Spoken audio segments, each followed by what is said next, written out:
Rahmat. Aziz do'stlar, muhtaram tomoshabinlar. Bugun Qo'qonga yetib kelgan paytimizda rahmat, sog' bo'ling.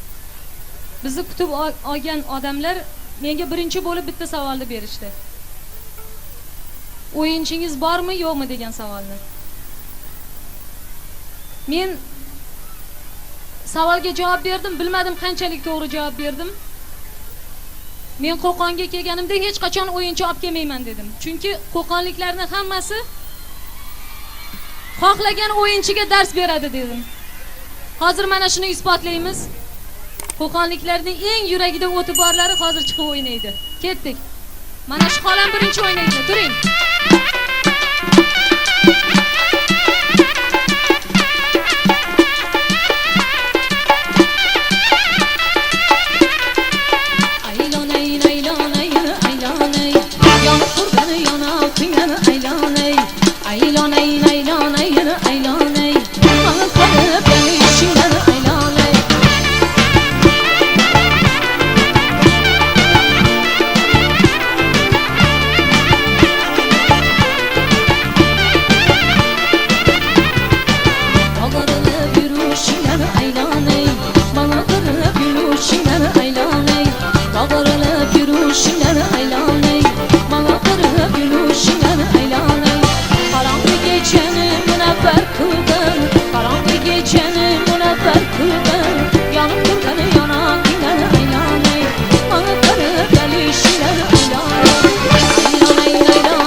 Yaşaylar.